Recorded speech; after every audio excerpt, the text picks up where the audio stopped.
بسم اللہ الرحمن الرحیم ویورز، آپ دیکھ رہے ہیں ہمارا یوٹیوب چینل۔ امید ہے آپ خیریت سے ہوں گے۔ دو تین چیزیں آج بھی آپ کے نالج میں لانا بہت ضروری ہیں، انفارمیشن آپ کے لیے۔ ایک تو عمران خان نے آج پھر میڈیا سے گفتگو کی ہے، اور ساتھ اس کی بیگم بشریٰ بی بی نے بھی گفتگو کی اور بڑا الزام لگایا ہے۔ اس نے کہا کہ جو شہد میں کھاتی ہوں اس شہد میں مجھے کچھ ملا کر دیا گیا ہے، لیکن وہ شہد میں نے سارا کھا لیا ہے۔ اب اس شہد کے کھانے کی وجہ سے میرے ساتھ کیا ہوتا ہے یہ مجھے نہیں پتہ، یہ تو اللہ تعالیٰ کو معلوم ہے۔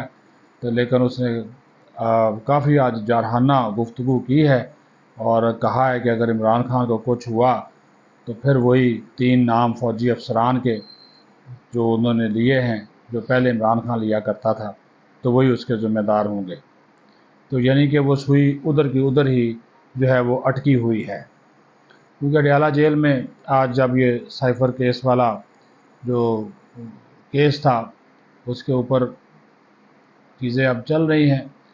اب کہنے کی بات یہ ہے کہ خود عمران خان نے بھی آج یہ کہا کہ چیف جسٹس جو ہے وہ ہماری جو 25 مئی کی پٹیشن کو ہے وہ سنیں اور واقعات کی تحقیقات کے لیے جوڈیشل کمیشن بنائیں جو 9 مئی کو ہوا۔ اور ایک انہوں نے بڑی معنی خیز بات کی ہے، انہوں نے کہا کہ اسرائیل جو ہے وہ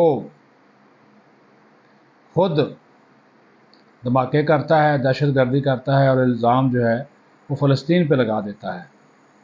اور اسی طرح اس نے کہا کہ 9 مئی کسی اور نے کرایا اور الزام ہم پہ جو ہے وہ لگا دیا۔ ٹھیک ہے جی، باقی انہوں نے جو باتیں کہی ہیں وہ تو وہی ہے جی، دھاندلی والا، مریم نواز زرداری کے کیسز ختم کر دیے، سب کچھ لندن پلان کے تحت ہو رہا ہے، اور سی سی ٹی وی فوٹیجز انہوں نے کہا جی چوری ہوئی ہیں 9 مئی کی، تو یہ ایک جرم ہے۔ تو جن لوگوں نے 9 مئی کی بنیاد کے اوپر ہماری سیاسی جماعت کو ختم کرنے کی کوشش کی، یہ سب کچھ بھی لندن پلان کے تحت چل رہا ہے کہ سی سی ٹی وی فوٹیجز ہیں جو چوری کی گئی ہے وہ منظر عام پر لانے کا انہوں نے مطالبہ کیا ہے۔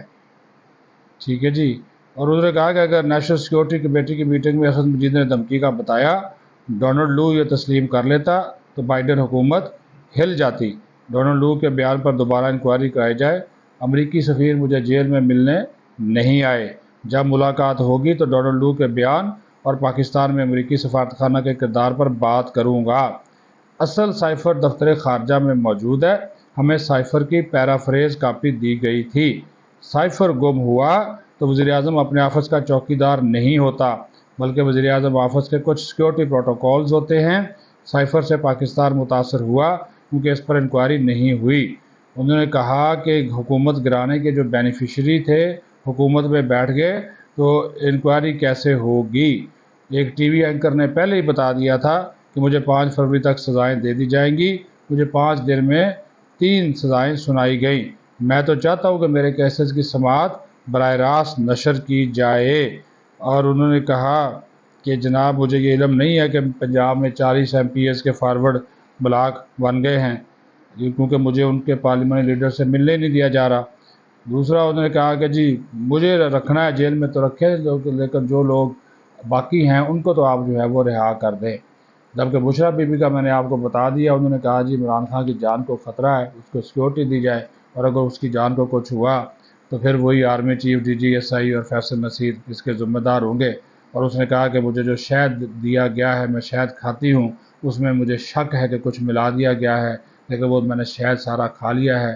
اب وہ شہد کے کھانے سے میرے پہ کیا گزرتی ہے، تو یہ بھی انہوں نے کہا کہ یہ اب باقی انہوں نے کہا جی رانا ثناء اللہ جو باتیں کر رہا ہے تو اس کا بھی انہوں نے کہا جی نوٹس جو ہے وہ لیا جانا چاہیے، کیونکہ ان کی باتوں کی وجہ سے عمران خان کی زندگی کو خطرات جو ہیں وہ لاحق ہو گئے ہیں۔ دوسرا بڑا ایک تشویشناک پہلو ہے یہ جو دہشت گردی کے واقعات یکدم بڑھ گئے۔ آج بشام میں، جو شانگلہ کے قریب علاقہ ہے بشام میں، ایک چینی باشندوں کی جو گاڑی تھی اس کو ٹارگٹ کیا گیا، جس میں 5 چینی باشندے اور ایک پاکستانی جو مقامی ڈرائیور تھا وہ اس میں ہلاک ہوا ہے۔ اور یہ کل نیول بیس PNS صدیق جو ہے تربت میں، وہاں پہ اٹیک کیا گیا جس کو ناکام ہماری سیکورٹی فورسز نے بنایا۔ DI خاں میں رات کے حملہ ہوا، وہاں 4 دہشت گرد ہلاک ہوئے۔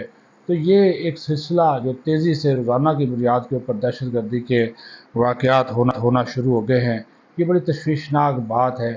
اور ہمارے جو انٹیلیجنس اور سیکورٹی ادارے ہیں کوشش تو کر رہے ہیں کہ ایسے واقعات کو جو ہے وہ روکا جائے اور جو اس میں ملوث ہیں ان تک پہنچا جائے، کیونکہ ملک دشمن ایجنسیز میں وہ کافی جو ہے وہ ایکٹیو ہوئی ہے ہمارے خلاف، اور افغانستان، انڈیا اور ان کے ایجنسیز، اور پھر پچھلے دنوں ویڈیو کا منظر عام پر آنا تو جس میں پاکستان پر حملوں کی باتیں کی جا رہی ہیں، یہ ساری وہ باتیں ہیں جس کو اتنا جو ہے وہ ہم آسان نہیں لے سکتے، ایزی نہیں لے سکتے۔ اس کے اوپر ایک پوری کی پوری پالیسی جو ہے وہ بنایا جانا بہت جو ہے وہ ضروری ہے۔ آج باضابطہ پہلی ملاقات ہوئی ہے آصف زرداری سے وزیر اعظم شہباز شریف کی ایوان صدر میں، اور 1 گھنٹہ کے قریب یہ ملاقات جاری رہی ہے۔ تو جب سے منصب سنبھالا آصف زرداری نے، اس کے بعد یہ پہلی باضابطہ ملاقات ہے وزیر اعظم شہباز شریف کی۔ ویسے تو جو اس کی پریس ریلیز ہوئی ہے اس میں تو انہوں نے وہی ڈسکس کیا جی کہ سیاسی اور معاشی صورتحال، عوام کو ریلیف دینا کہ اقدامات، IMF پروگرام وغیرہ، لیکن آنے والے دنوں میں آپ دیکھیں گے کہ اس کے اوپر اس ملاقات کے آپ کو اثرات نظر آئیں گے۔ کچھ آرڈیننس کے اطلاعات ہیں کہ وہ پریزیڈنٹ جاری کر سکتے ہیں، خاص طور پر ٹیکسز کے حوالے سے، کچھ اور امور کے حوالے سے۔ پھر پیپلز پارٹی اور نون لیگ کے درمیان جو ورکنگ ریلیشن شپ ہے اس کو کیسے جو ہے وہ بہتر بڑھایا جائے، اور جو ظاہر ہے صدر کا عہدہ اب ایک آئینی عہدہ ہے، تو وزیر اعظم کی ایڈوائس کے اوپر انہوں نے عمل درآمد تو کرنا ہی کرنا ہے، لیکن وزیر اعظم چاہتے ہیں کہ ایک جو معاملات ہیں اس کو صحیح طریقے سے لے جایا جائے۔ تیسری اور آخری بات یہ ہے، آپ کو یاد ہوگا مشرف کے دور میں جب مشرف تھا تو اس میں بھی صدر، وزیر اعظم، آرمی چیف وہ بڑا میٹر کرتے تھے، اس کو ٹرائکا بولا جاتا تھا اور ان کی بڑی اچھی پھر ہوتی تھی۔ تو وہ ایک ٹرائکا پھر بن گیا ہے، بحال ہو گیا ہے، یعنی کہ جتنے بھی بنیادی نوعیت کے قومی، سیاسی، داخلی سلامتی اور دیگر ایشوز جو لیتے ہیں وہ بحال ہو گیا ہے، اور لیکن اب وہ ٹرائکا کی شکل بدل گئی ہے۔ وہ اب اس ٹرائکا میں آگے ہیں صدر آصف زرداری، وزیر اعظم شہباز شریف اور army chief general Syed Asim Munir, وہ اس ٹرائکا کا اب حصہ بن گئے ہیں۔ اور شنید یہ ہے کہ اب جو بھی فیصلے ہوں گے ان تینوں کی مشاورت سے ہوں گے، اور چاہے وہ معاشی محاذ کے اوپر ہیں، سیاسی محاذ کے اوپر ہیں، قومی اور داخلی سلامتی کے محاذ کے اوپر ہیں، وہ فیصلے اب یہ تینوں جو ہے وہ لیں گے۔ اور پھر ان تینوں کے درمیان کہا گیا، یہ بتایا گیا ہے کہ تعلقات بھی اچھے ہیں، تینوں کی جو باڈی لینگویج ہے وہ بھی ایک دوسرے کے لیے بڑی پازیٹیو ہے۔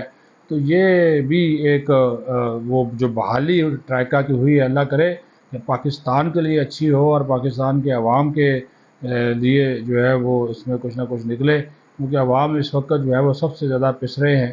اور نواز شریف نے بھی آج یہ کہا ہے مختلف اراکین قومی اسمبلی سے، صوبائی اسمبلی سے گفتگو کرتے ہوئے کہ 1-2 سال تو ابھی مشکل ہے، لیکن پھر ہم کوشش کریں گے کہ ہم جو ہے وہ اس سارے بمر سے جو ہے وہ نکل سکیں۔